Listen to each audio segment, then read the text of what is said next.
what is the scariest moment of your life so far? Whoa. Gosh, I got to think about that too. What is the scariest moment of... I feel like you've probably had so many more scariest moments of your life than me. Yeah, I've had some scary ones maybe.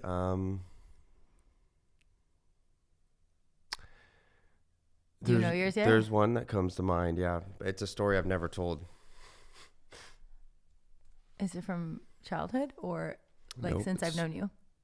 It's from Santa Barbara. You know it. Oh, yeah. I'll tell that. Yeah, that's a good one.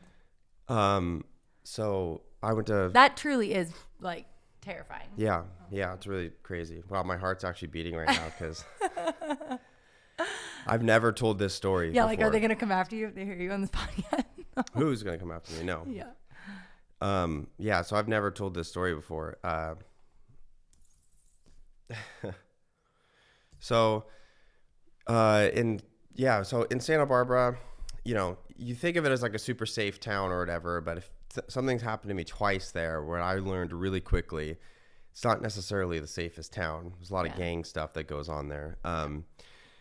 Anyway, so was the scarier moment the first time or the second time?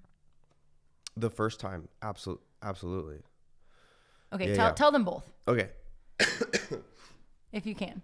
Yeah. So, okay. The scariest moment. Sorry, we're delaying the start here because I'm trying to recall it too. I'm like, oh my gosh, I haven't told that story in so long, or thought about it really. But so I'm walking down this what was it? De La Vina. I'm walking down De La Vina, I believe, in Santa Barbara, and I'm on the phone. No, I'm texting Audrey, and I'm walking south downhill to where my apartment is. It's down maybe like 3 or 4 blocks further down to the right. It's a populated street. Yeah, it's a few blocks up from State Street, if you know Santa Barbara, right? I think it's De La Vina, Chapala. People don't care about the street. State Street. No, everyone knows. But it's close to State Street if you've been to Santa Barbara. Everyone knows State Street. Yeah. It's 2 streets away from State Street, so it's like I feel like I'm downtown, right? Yeah.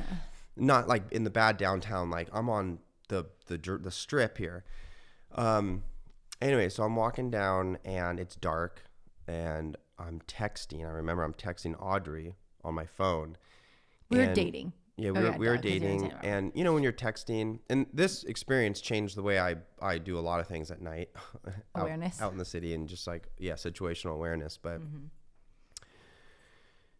so my eyes are dilated and, with your sixth sense or whatever, I knew someone was kind of coming or was up there because you look up every now and then or whatever.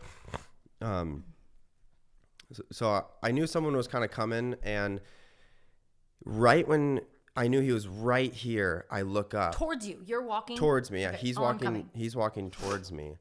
No one else on the road. No one else that I can tell, and I get completely clotheslined. Like this dude tackles me to the ground.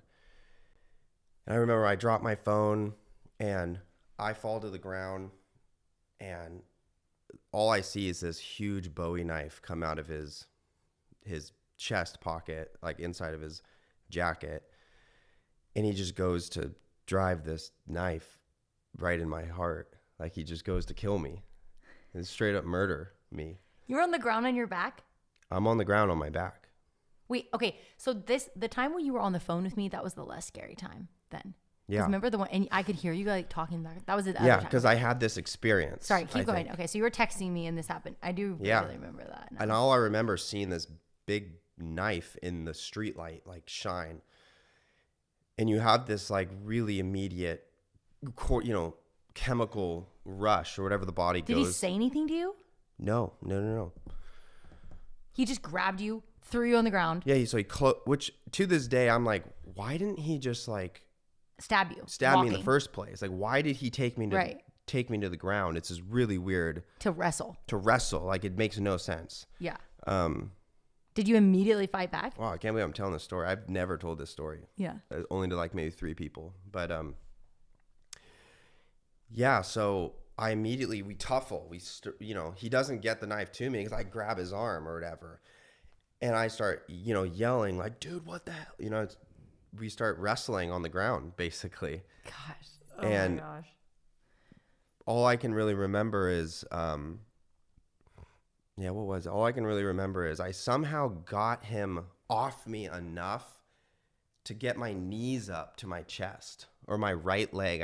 I got it up to my chest. And I remember being able to coil enough energy where I kicked him so hard. Like, it was the hardest kick I've ever been able to do. And it threw him back a few feet. And you were really fit. You're probably fittest of your Yeah, life. I was pretty fit. Maybe. Arguably. Yeah. At that time. Yeah. Which is a gift. So, I mean, Given the we circumstances. wrestled, and, you know, it was the whole grappling thing. Did he drop his knife? I remember the knife dropping because I heard it hit the ground. Yeah, Crazy. I heard it hit the ground.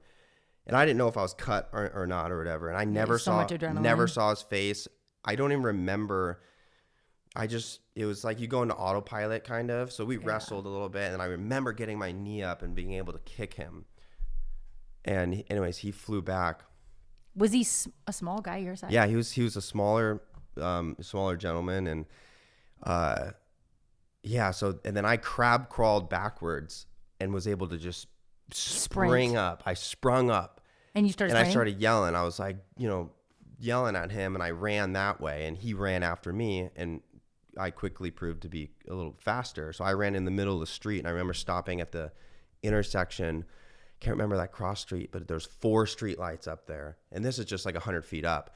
And I look back and I see him pick up the knife, and then he came and turned down this like little, there's a lot of running alley. No. He just put hands in his pocket, hood back up, and went down this casual alleyway. I'm literally looking around like, what the heck? Like, did anyone see this? Yeah, and no one did. You don't think anyone did? I don't think anybody did. But there's how late at night was this? I went back and I got my phone and called 911. You went back to the scene? Oh yeah, it was 100 feet up. So I went back to the scene and I got my phone. How do you know he wasn't there? Well, because I saw the street he went up. I knew he was, because as he went up, I wanted to keep eyes on him. I walked back down the street and I saw him. I was watching him go up the street. I knew I could see him go way up there, and I just went and grabbed my phone. It was 50 feet away at that point. Okay. And then But what if there was other people and then I remember involved? Like, you don't know if these buddies around the corner. Again, I know. I walked in the middle of the street on the way back.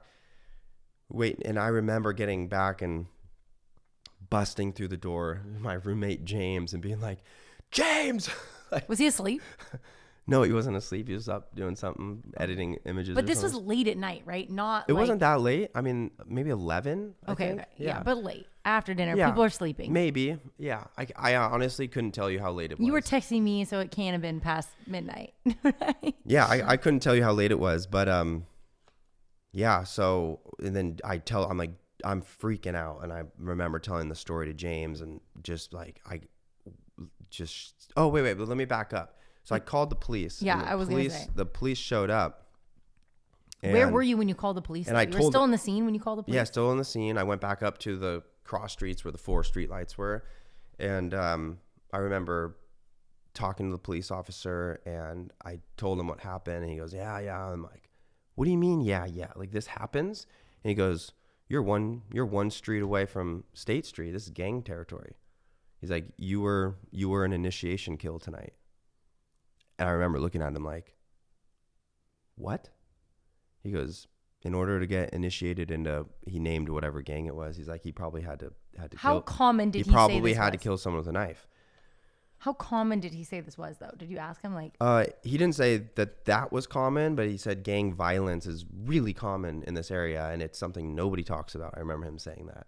How come no one talks about it? I don't know. Just because it's Santa Barbara and uppity? Mm-hmm.